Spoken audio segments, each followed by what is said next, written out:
Baik, baik terima kasih rekan-rekan pers. Jadi meskipun persidangan hari ini berjalan lancar, tetapi tadi malam jujur saja saya sulit tidur karena memikirkan persidangan sebelumnya.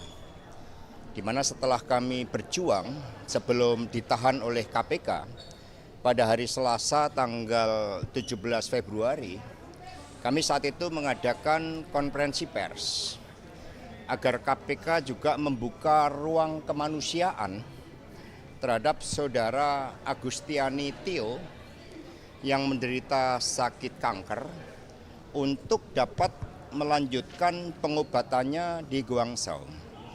Kemarin kita lihat bagaimana saudari Tio sampai nyaris pingsan, jalan terhuyung-huyung akibat haknya yang berkaitan dengan keselamatan dirinya, yang berkait dengan hak-hak atas kemanusiaan bagi dirinya.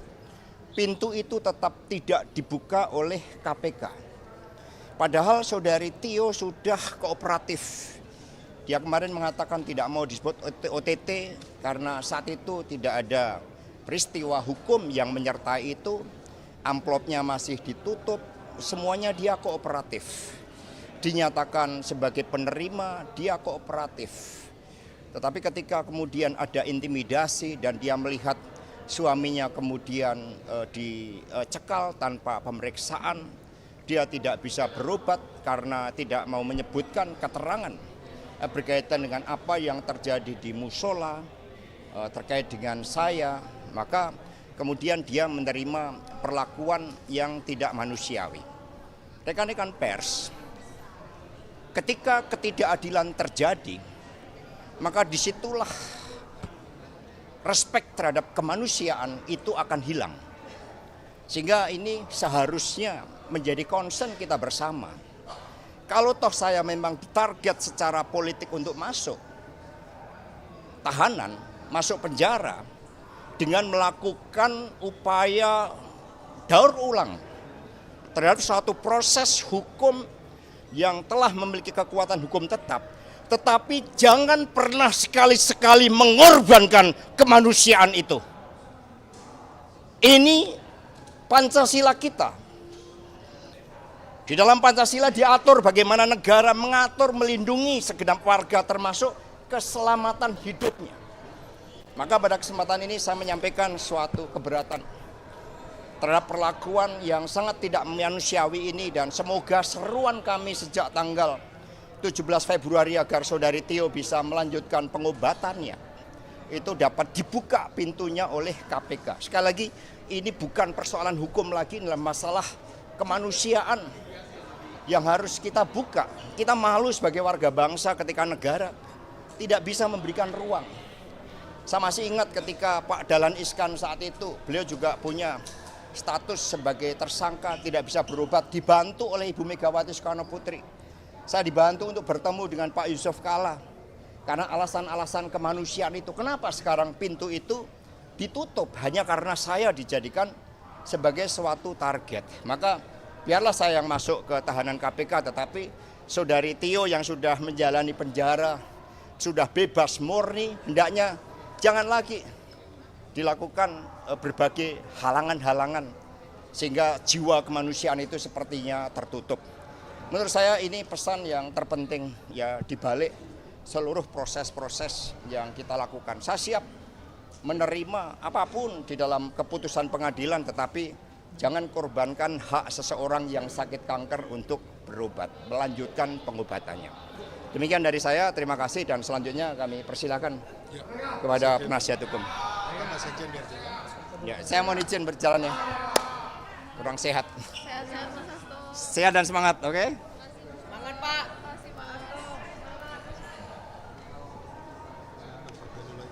Jelasin aja, aku antar sekjen. Silakan. Ya, kami dari tim hukum mau menyampaikan ya 3 hal. Yang pertama, ini sudah sidang pembuktian yang ketiga, sudah dipanggil 7 orang saksi. Kami berkesimpulan bahwa saksi-saksi yang hadir adalah saksi yang membuktikan kebersalahan dari Wahyu Setiawan. Saksi-saksi yang dihadirkan itu untuk membuktikan dakwaan terhadap Agustiani Tio. Saksi-saksi yang dihadirkan selama 3 kali sidang pembuktian ini, saksi-saksi yang mau membuktikan adanya kebersalahan Saiful Bahri dan keterlibatan Doni Tri Iskoma. Pertanyaannya, apakah ada saksi-saksi yang dihadirkan untuk membuktikan dakwaan terhadap terdakwa Pak Hasto? Sampai hari ini kami tidak melihat. Ibu bapak bisa saksikan, sejak awal sidang sampai sore ini, adakah saksi-saksi yang jelas tegas menerangkan adanya keterlibatan Pak Hasto? Tidak ada. Adakah saksi-saksi yang menjelaskan bahwa mereka mengalami langsung, melihat langsung, mendengar langsung, dan tahu langsung bahwa uang itu bersumber dari Pak Hasto? Tidak ada. Maka poin yang kedua adalah, ini sebenarnya mengadili siapa persidangan ini nih? Apa mengadili ulang Agustiani Tio? Apa mengadili ulang Wahyu Setiawan? Apa ini persidangan Saiful Bahri? Apa? Ya. Oleh karenanya yang ketiga, sekali lagi ya, mohon maaf Ibu Bapak, kami tidak bosan ya membela Pak Hasto sekuat-kuatnya. Membela Pak Hasto sepenuh-penuhnya. Kalau memang tidak ada bukti keterlibatan Pak Hasto, uangnya bukan dari Pak Hasto, majelis hakim harus berani bebaskan. Ya, itu dari saya. Terima kasih. Ya, Pak Febri. Ya, teman-teman semua, tadi saya menyambung saja ya. Ada 7 orang saksi yang sudah diperiksa. Dan tentu ini saksi-saksi yang penting ya. Dari 7 orang saksi tersebut kita melihat hal baru, informasi baru yang dimunculkan itu sebenarnya hanya 1. Sisanya seperti yang disampaikan tadi itu relatif pengulangan dari persidangan di tahun 2019. Lalu apa informasi baru yang muncul tersebut, yang dimunculkan oleh pihak KPK tentu saja ya, itu adalah peristiwa di ruang rokok di lantai 2. Jadi tampaknya hanya itu bukti baru atau informasi baru yang dimunculkan. Setelah diuji, mulai dari saksi Wahyu Setiawan, kemudian saksi Doni Tri Istiqomah, saksi Agustiani Tio, dan tadi ada saksi Rahmat, sekretaris pimpinan di KPU. Dari 4 saksi tersebut, setelah diuji, justru bukti baru ini atau informasi baru yang dimunculkan ini sumir. Artinya buktinya sangat lemah. Kenapa lemah?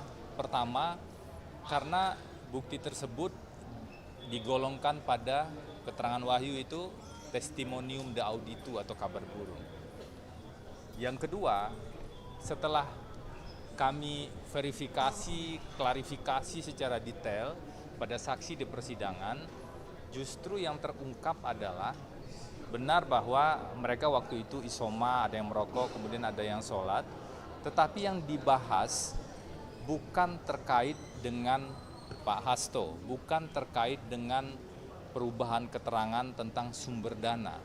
Yang dibahas justru adalah Wahyu curhat atau Wahyu bercerita, Wahyu bertanya pada Doni Tri Istiqomah terkait 2 perkara yang sedang dikenakan pada dirinya. Jadi hanya itu yang terkonfirmasi. Tidak ada sama sekali terkait dengan bahwa misalnya uang berasal dari Pak Hasto, itu justru tidak terkonfirmasi sama sekali. Karena itulah untuk membuat lebih terang, sebenarnya kan sudah ada 4 saksi ya. Dua saksi yang lain mengatakan nggak ada pembicaraan itu atau tidak mendengar ada pembicaraan seperti itu. Karena itulah kemarin jadi penting agar persidangan ini betul-betul terang, betul-betul objektif. Kami meminta CCTV yang ada suaranya tentu saja di ruangan tersebut itu bisa dihadirkan di persidangan. Kita lihat tadi yang ditayangkan hanya foto dari ruang musola atau ruang rokok tersebut, atau ruang wudhu. Sebenarnya ada 3 keran kan di sana. Tidak ada CCTV, dan foto itu pun tadi dipastikan itu bukan foto pada saat peristiwa itu terjadi. Sehingga kalau hanya ini bukti barunya, kalau hanya ini informasi barunya, tentu wajar kita bertanya, kenapa sampai kemudian ada tuduhan-tuduhan bahwa sumber dana adalah dari Pak Hasto dan lain-lain yang muncul di dakwaan. Itu poin pertama yang perlu kita lihat ya dari 7 saksi yang sudah diperiksa ini. Kami menduga dari analisis kami, saksi-saksi yang utama atau saksi-saksi yang pengetahuan yang cukup signifikan itu sebenarnya tidak banyak ya. Makanya saksi-saksi di awal itu biasanya di proses persidangan adalah saksi-saksi penting yang dihadirkan. Yang kedua, tadi ada penegasan. Nah, ini penting penegasannya karena kami dari penasihat hukum mengkonfirmasi pada saksi dari pihak KPU kapan sebenarnya Pak Hasto ketemu dengan Wahyu Setiawan. Ini penting sekali karena seolah-olah di dakwaan itu dikonstruksikan pertemuan itu adalah bagian dari kejahatan. Padahal sebenarnya tadi terkonfirmasi pertemuan tersebut terjadi pada bulan Mei tahun 2019 pada saat proses rekapitulasi hasil suara pemilu di 2019. Keterangan ini sesuai dengan jadwal di peraturan KPU tahun 2019. Kenapa bulan Mei itu penting? Karena belum ada persoalan pada bulan Mei tersebut. Putusan Mahkamah Agung Judicial Review terhadap peraturan KPU itu baru keluar pada bulan Juli 2019. 19 Juli 2019. Pada bulan Juli. Nah, pertemuan ini pada bulan Mei itu pun pertemuan yang tidak spesifik dan tidak khusus. Artinya apa? Kalaupun pada saat itu ada keberatan dari PDI Perjuangan atau upaya-upaya hukum lain, itu adalah upaya-upaya yang sah dan konstitusional. Jadi bagi kami ini peristiwa yang penting yang dikonfirmasi tadi oleh saksi dari KPU dalam kapasitas dia sebagai sekretaris pimpinan. Tentu saja ia mengetahui terkait dengan jadwal pimpinan dan juga terkait dengan kegiatan-kegiatan yang ada di KPU. Jadi pertemuan yang benar adalah hanya 1 kali dan itu terjadi pada bulan Mei 2019 dan itu bukan pertemuan yang bersifat spesifik, bukan pertemuan yang sifatnya melanggar hukum apalagi jika dikait-kaitkan dengan kejahatan. Poin yang ketiga yang sangat penting adalah tidak ada satu saksi pun atau satu bukti pun yang dimunculkan selama pemeriksaan 7 orang saksi ini yang mengkonfirmasi secara kuat bahwa sumber dana suap tersebut sebagian adalah dari Pak Hasto. Justru ada sejumlah bukti elektronik yang disita oleh KPK dan diperlihatkan, bukti chat WA yang mengkonfirmasi, yang saling berkaitan, yang membuktikan bahwa sumber dana adalah dari Harun Masiku. Misalnya, chat WA dari Saiful Bahri bersama dengan Doni Tri Istiqomah 1 hari sebelum pemberian suap pertama kali, yaitu tanggal 16 Desember tahun 2019. Pada saat itu, Saiful meminta surat pada Doni dan kemudian mengatakan nanti kita minta uang pada Harun. Jadi nanti kita tarik pada Harun, narik uang ke Harun Masiku. Nah, proses berikutnya itu komunikasi pagi. Proses berikutnya pada sekitar siang dan sore hari, uang tersebut diantarkan oleh Harun Masiku kepada staf DPP, kesekjenan DPP yaitu Kus, dan kemudian baru diterima oleh Saiful ataupun Doni, dan besoknya baru diserahkan kepada Tio dan Wahyu. Artinya ada rangkaian peristiwa yang didukung oleh bukti-bukti yang sudah disita oleh KPK, justru dana tersebut berasal dari Harun Masiku. Itu pemberian yang pertama. Sedangkan yang kedua, yang di dalam koper hitam, tadi justru terkonfirmasi dari saksi Gerald begitu ya, bahwa itu dari Harun Masiku, karena sejak jam 10 pagi SB, Saiful sudah menghubungi Gerald untuk menjemput uang dan bertemu dengan Harun pada tanggal 23 Desember, jadi 1 hari sebelum proses penyerahan. Nah, ini juga terkonfirmasi tadi dan kemudian dihitung oleh Gerald dan jumlahnya 850. Artinya apa? Sejumlah poin-poin tadi justru membuktikan putusan pengadilan baik untuk tersangka Wahyu, Tio ataupun Saiful Bahri, para terdakwa, 3 terdakwa tersebut confirm seluruh sumber dana itu berasal dari Harun Masiku. Karena fakta baru yang disebutkan, diklaim ada oleh KPK, sampai saat ini yang muncul adalah fakta baru terkait dengan peristiwa di ruang rokok lantai 2 KPK. Itu pun fakta yang menurut kami sumir dan justru tidak membuktikan apa-apa terkait dengan tuduhan terhadap Pak Hasto Kristianto. Mungkin itu yang bisa saya sampaikan. Silakan. Saya kira begini, terima kasih ya kehadiran kawan-kawan semua masih menunggu kita sampai jam 4 begini. Satu hal saya kira yang pasti dan perlu kita cermati secara baik, bahwa saksi-saksi yang dihadirkan oleh penuntut umum ini mereka pertama belum, atau kalau mau saya sebut, mereka tidak mampu membuktikan dakwaan ke-1 ya, terkait dengan obstruction of justice ya. Sebab di dalam uraian surat dakwaan itu dijelaskan betul siapa yang melakukan apa, tetapi dari 7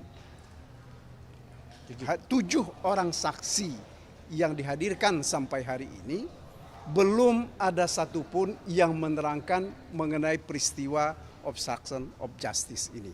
Nah, saya nggak tahu kepentingan sebenarnya yang harus kita lihat, kepentingannya mereka ketika itu menjadikan obstruction of justice ini sebagai perkara pokok di dalam perkara ini apa? Ini yang kita tidak pernah tahu. Ya. Nah, yang saya khawatir adalah justru ini sekedar membuat public opini bahwa ada kegiatan-kegiatan yang dilakukan oleh Pak Hasto ya, yang sebenarnya buruk. Ya. Kenapa saya katakan buruk? Karena mereka mau mengesankan Pak Hasto ini mau merusak sistem hukum kita. Ya. Bahkan kan selama ini kita tahu seolah-olah larinya Harun Masiku karena perannya Pak Hasto.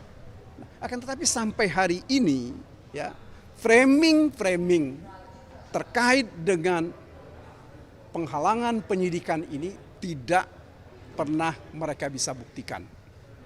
Kalau dari berita acara yang kami baca, ya, bantahan terhadap ini dilakukan oleh saksi-saksi kecuali sekali lagi oleh saksi penyelidik atau mantan penyelidik yang menerangkan ada indikasi ya obstruction of justice ini.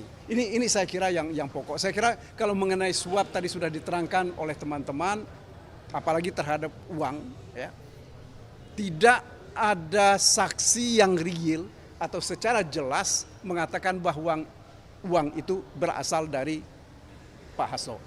Dan juga tidak ada saksi satupun yang mengatakan bahwa ada perintah Pak Hasto untuk menyerahkan uang. Ya. Komunikasi Pak Hasto dengan Wahyu itu adalah komunikasi formal dalam arti bahwa sesudah ada kegiatan yang dilakukan di kantor KPU. Jadi nggak ada urusannya dengan persoalan pemberian uang ini. Saya kira sudah cukup. Ya, terima kasih sekali lagi atas perhatian kawan-kawan semua. Sedikit saja dari saya, teman-teman.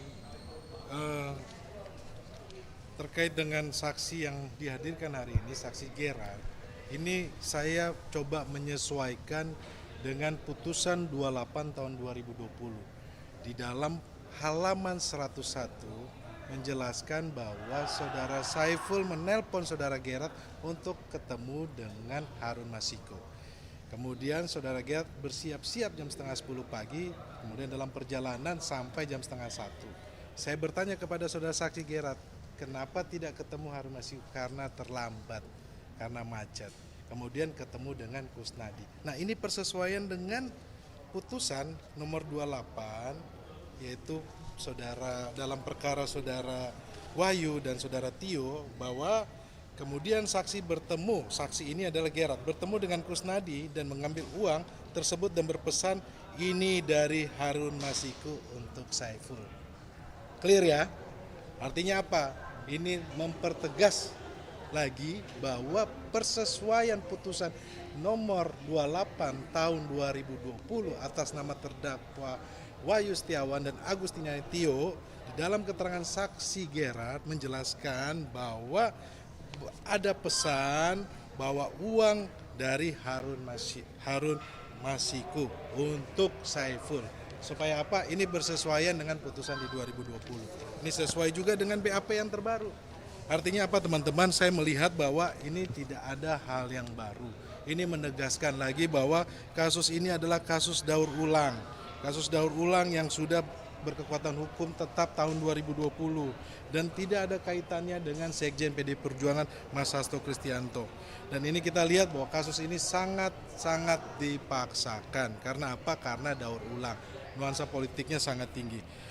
Kenapa saya bisa bilang nuansa politiknya tinggi, teman-teman? Setiap persidangan kawan-kawan media selalu melihat ada segerombolan massa yang mengatasnamakan pendukung KPK. Pertanyaan saya, apakah sekarang KPK sudah punya relawan? Sudah ada pendukung? Anggarannya dari mana? Mereka bisa melakukan demo, bisa mobilisasi. Pertanyaan kami itu dari mana? Nah, ini semakin mempertegas bahwa memang Mas Hasto adalah tahanan politik dan ini adalah pengadilan politik. Karena apa? Ada orang datang ke pengadilan terus melakukan demo agar supaya Mas Hasto diadili. Menurut saya cara-cara seperti ini tidak dibenarkan dalam penegakan hukum kita yang modern ini. Dan ini tidak boleh kita biarkan dan kita terus akan melawannya melalui jalur hukum. Teman-teman media, terima kasih untuk liputannya dan semoga semuanya ya. Sedikit terkait dengan tadi kan uang 850 itu kan diberikan oleh Kusnadi, yang Kusnadi itu kan kalau dalam informasi backgroundnya kan itu staf pribadinya Pak Hasto ya, atau apalah sekretaris atau apa gitu. Nah, itu apakah ada kaitannya sih, Bang? Kenapa Kusnadi yang menyerahkan? Kan begini, ceritanya itu kan Saiful telepon sama Gerard untuk ketemu sama Harun Masiku. Kemudian dalam perjalanan Gerard nyampe itu 12:30. Gerard sampaikan bahwa dia terlambat. Artinya apa? Harusnya dia ketemu sama Harun Masiku, tapi dia ketemu sama Kusnadi. Kusnadi menjelaskan bahwa ini ada titipan dari Harun Masiku untuk Saiful. Ini bersesuaian dengan putusan 2020. Saya ini kan patokannya putusan 28 2020. Clear kan? Artinya apa? Uang itu bukan dari Hasto Kristianto, tetapi dari Harun Masiku. Tadi di persidangan disebutkan bahwa dalam BAP pertemuan Pak Hasto dan Pak Wahyu itu bulan Mei. Tapi di persidangan tadi saksi mengatakan bulan Agustus. Enggak, saksi sampaikan bulan Mei. Kan kita tanyakan sampai 3 kali dari JPU, kemudian saudara Febri, saudari Erna juga menanyakan itu bulan Mei. Dan hanya 1 kali. Dan dalam pertemuan situ banyak pimpinan-pimpinan partai politik. Karena yang diundang adalah pimpinan partai politik. Oke. Terima kasih. Sorry.